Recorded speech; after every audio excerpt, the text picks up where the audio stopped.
Hey everyone, Laura here with Rags to Rugs. Today we're going to be talking about a technique called transitioning.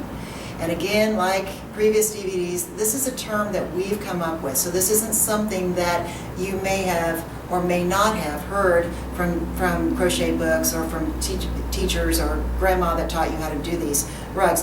What transitioning is all about is adding solid colors or new colors to your rug with little evidence of the transition of color. What do I mean by that?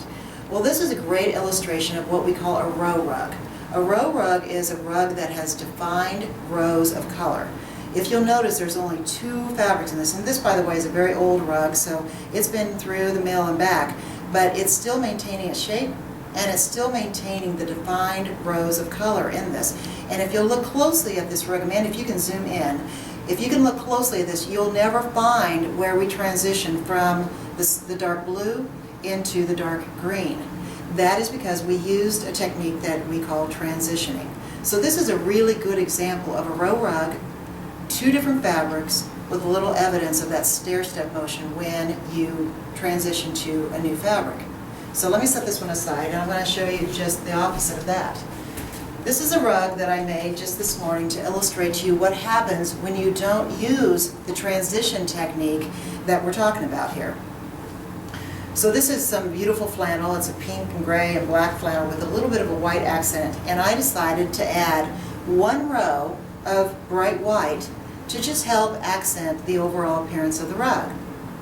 But we didn't use the transition technique. So if you'll notice, I ended the rug here, flannel, and I started right up immediately with the white. I went on around, and if you'll notice now, zooming in on this, you can see this obvious, very obvious stair step, which lends itself to a very unprofessional look on the rug. And we don't like that because everybody's going to see it. We started back up with plaid, and it makes it even more obvious. So this is not a good example, in my opinion, of introducing a new color effectively.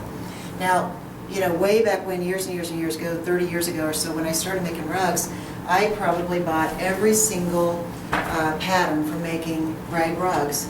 And every one of them on the front of the book were pictures of all these beautiful rugs. And I never saw any problem with stair-stepping until I realized that what they had done is they had layered one rug on top of the other, clearly hiding that section, like on this one, where we had a stair-step.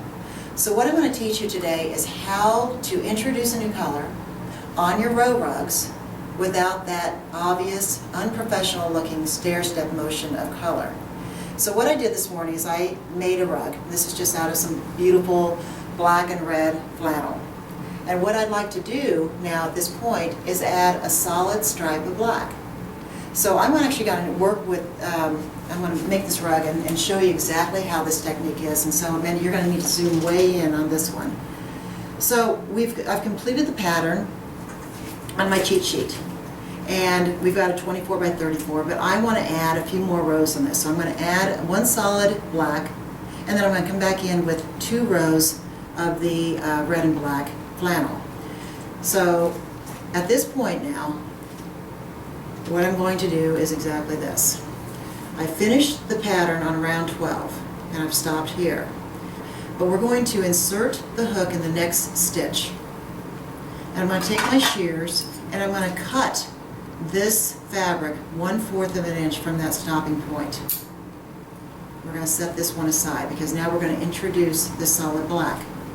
So at this point now, I'm going to remove my hook, and I'm going to remove that last stitch, allowing me the opportunity to add this new fabric to it. We'll replace those stitches, but for right now, we're going to, just as we've done before, we're going to lay one fabric on top of the other, about 1/2 inch, and making that little 1/4 inch slit, laying this new black on top of the existing red and black plaid. Find the end of that strip. We're going to feed that up through the bottom, and we're going to pull it all the way through without knocking over the DVD in the process. Okay, so I'm feeding this all the way up through the bottom. And as always, we're going to turn it over and just kind of make sure we've got a nice little connection here. Let's reinsert our hook and we're going to replace that last stitch that we took out so that we can easily add this new color. Okay? Now, this is the fun part. What you're going to do is you're going to insert your hook in that next stitch, hook your black fabric, and draw it through all the way through that chain that's on your hook. Now at this point, what I want you to do is I want you to tighten down this stitch. Make it nice and snug and tight right there, and chain up.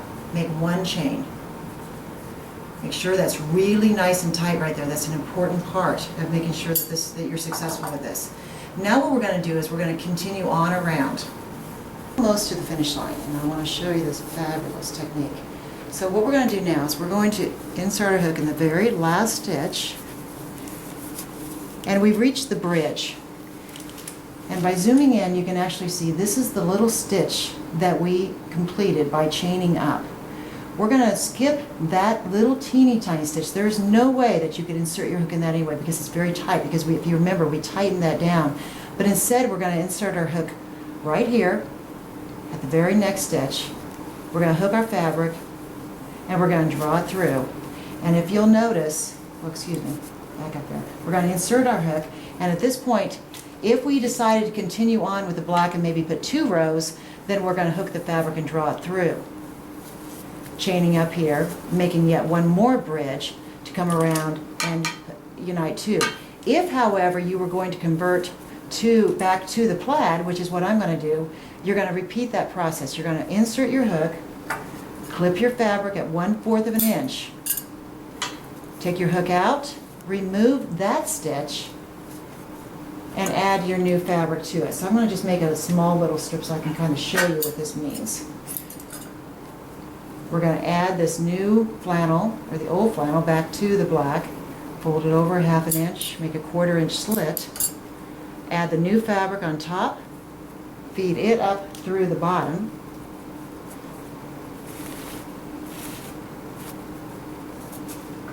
okay, and we're going to replace that stitch. I'm going to put this in the basket, get it out of the way.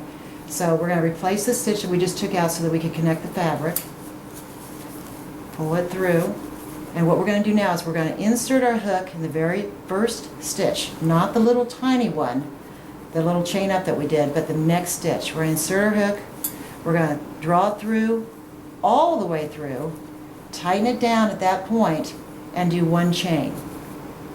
And then continue on. Now let me show you what we just did and how beautiful this looks.